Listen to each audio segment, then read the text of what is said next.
আমন্ত্রণ জানাচ্ছি বাংলা সংবাদে। শুরুতে সংবাদ শিরোনাম, পরে বিস্তারিত। এই মুহূর্তে নির্বাচন হলে বিএনপি ছাড়া কেউ নির্বাচিত হবে না, বলছে টুকু।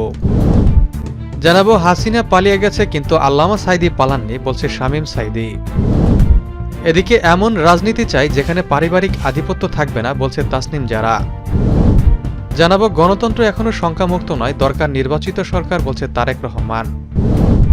সর্বশেষ থাকছে, রোজায় জিনিসপত্রের দাম ক্রয় ক্ষমতার মধ্যে রাখতে হবে, বলছে খতমে নবুয়াত। এখন বিস্তারিত। এই মুহূর্তে নির্বাচন হলে বিএনপি ছাড়া কেউ নির্বাচিত হবে না, বলছে টুকু।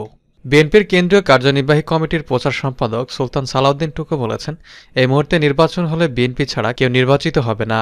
তাই বিএনপির বিরুদ্ধে গভীর ষড়যন্ত্র চলছে। এখন যারা বিএনপির বিরুদ্ধে ষড়যন্ত্র করছে তারাও থাকবে না। বিএনপি ও বাংলাদেশ একে অপরের পরিপূরক।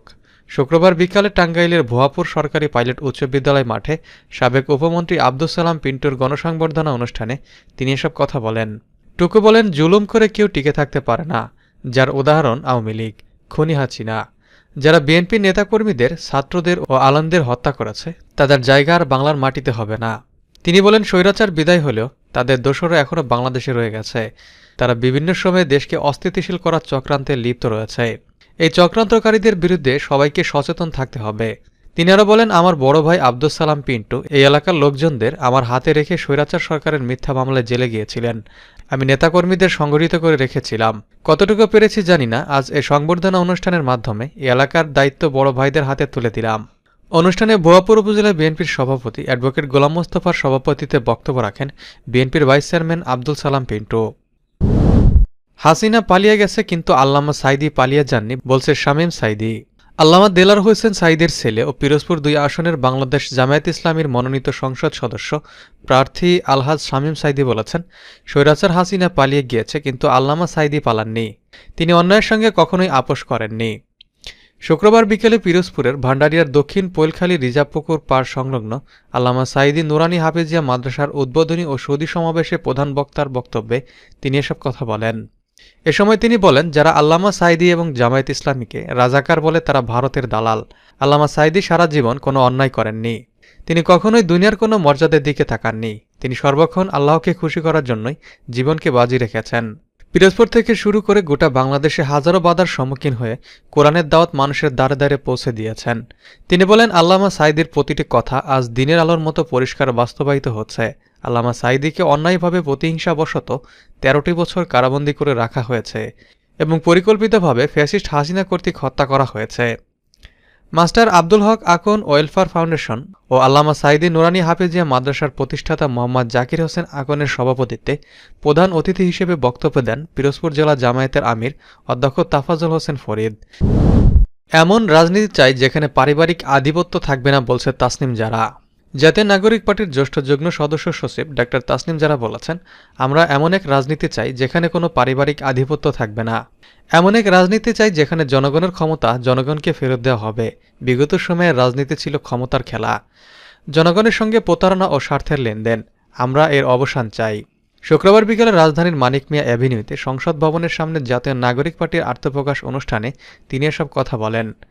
তাসনিম জারা বলেন, আগামীর বাংলাদেশে ক্ষমতা যেন একক পরিবারের মধ্যে কুক্ষিগত না থাকে। রাজনীতিতে যে কেউ নেতৃত্ব দিতে পারবে, যেখানে তার ব্যক্তিগত পরিচয় মুখ্য হবে না। সবাই তার নিজ মেধা ও যোগ্যতায় নেতৃত্ব দেবে। তিনি বলেন, বাংলাদেশ শিগগিরই বদলাবে, আপনাদের হাত ধরে বদলাবে। গণতন্ত্র এখনো শঙ্কামুক্ত নয়, দরকার নির্বাচিত সরকার, বলছে তারেক রহমান। বিএনপির ভারপ্রাপ্ত চেয়ারম্যান তারেক রহমান বলেছেন, স্বৈরাচার পালালেও গণতন্ত্র এখনো শঙ্কামুক্ত নয়। অন্তর্বর্তীকালীন সরকারকে ব্যর্থ করে দেওয়ার ষড়যন্ত্র ক্রমাগত অব্যাহত রয়েছে এবং পলাতক স্বৈরাচারের দোসররা নানা কৌশলে পুনরায় ক্ষমতা আসার চেষ্টা করছে। আজ শুক্রবার চট্টগ্রামের জেমসেন হলে শ্রী শ্রী জন্মাষ্টমী উদযাপন পরিষদ বাংলাদেশ কেন্দ্রীয় কমিটির দ্বিবার্ষিক সম্মেলনে প্রধান অতিথি হিসেবে ভার্চুয়াল বক্তব্যে তিনি এসব কথা বলেন। তিনি বলেন, জনগণকে প্রত্যক্ষ ভোটে নির্বাচিত প্রতিনিধিদের দ্বারা জনগণের প্রতি দায়বদ্ধ সংসদ এবং সরকার যতক্ষণ না গঠিত হবে ততক্ষণ পর্যন্ত গণতন্ত্র ঝুঁকিমুক্ত নয়। তারেক রহমান বলেন, আমার দল বিএনপি বিশ্বাস করে দলমত ধর্ম দর্শন যার যার, কিন্তু রাষ্ট্র সবার। ধর্ম যার যার, নিরাপত্তা পাওয়ার অধিকার সবার। সুতরাং একটি নিরাপদ বাংলাদেশ গড়ার জন্য আমাদের সবার সামনে আগামী জাতীয় নির্বাচন একটি বড় সুযোগ। এই সুযোগকে কাজে লাগিয়ে ধর্মবর্ণ নির্বিশেষে সকলের জন্য একটি নিরাপদ গণতান্ত্রিক দেশ গড়তে বিএনপি আপনাদের সমর্থন এবং সহযোগিতা চায়। বিএনপির ভারপ্রাপ্ত চেয়ারম্যান বলেন, গত এক দশকের বেশি সময় ধরে বাংলাদেশে কংগ্রেসের মতো এক নৃশংস স্বৈরাচার জনগণের উপর জগদ্দল পাথরের মতো চেপে বসেছিল। দলমত ধর্মবর্ণ নির্বিশেষে গণতন্ত্রকামী বীর জনতা গণ অভ্যুত্থানে গত বছরের ৫ আগস্ট বাংলাদেশ ছেড়ে পালায় সেই কংসরূপী এক নৃশংস গণহত্যাকারী স্বৈরাচার। গত ১৭ বছর আপনাদের রাজনৈতিক উদ্দেশ্যে ব্যবহার করা হয়েছে। রোজা জিনিসপত্রের দাম ক্রয় ক্ষমতার মধ্যে রাখতে হবে বলছে খতমে নবুয়ত।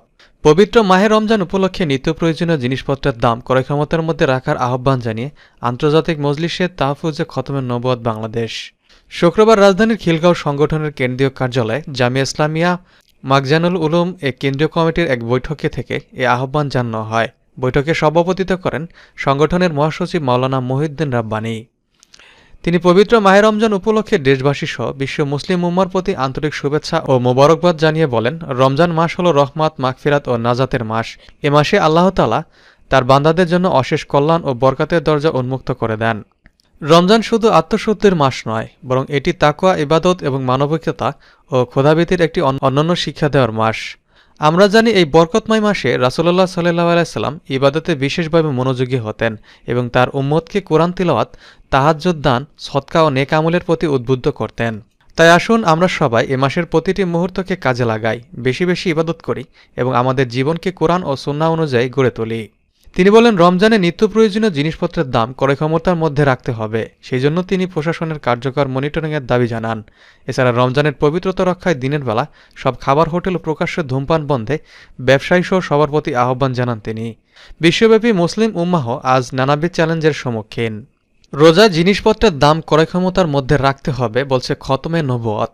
পবিত্র মাহে রমজান উপলক্ষে নিত্য প্রয়োজনীয় জিনিসপত্রের দাম ক্রয় ক্ষমতার মধ্যে রাখার আহ্বান জানিয়ে আন্তর্জাতিক মজলিসে তাহফুজে খতমে নবুয়ত বাংলাদেশ শুক্রবার রাজধানীর খিলগাঁও সংগঠনের কেন্দ্রীয় কার্যালয়ে জামিয়া ইসলামিয়া মাখজানুল উলুম এ কেন্দ্রীয় কমিটির এক বৈঠকে থেকে এ আহ্বান জানানো হয়।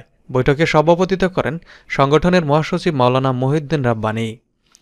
তিনি পবিত্র মাহে রমজান উপলক্ষে দেশবাসীসহ বিশ্ব মুসলিম উম্মার প্রতি আন্তরিক শুভেচ্ছা ও মোবারকবাদ জানিয়ে বলেন, রমজান মাস হল রহমাত, মাগফিরাত ও নাজাতের মাস। এ মাসে আল্লাহ তাআলা তার বান্দাদের জন্য অশেষ কল্যাণ ও বরকতের দরজা উন্মুক্ত করে দেন।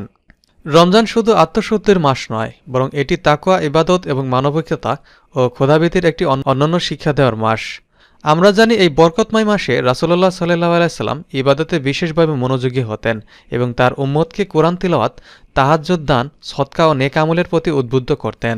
তাই আসুন আমরা সবাই এ মাসের প্রতিটি মুহূর্তকে কাজে লাগাই, বেশি বেশি ইবাদত করি এবং আমাদের জীবনকে কোরআন ও সুন্নাহ অনুযায়ী গড়ে তুলি।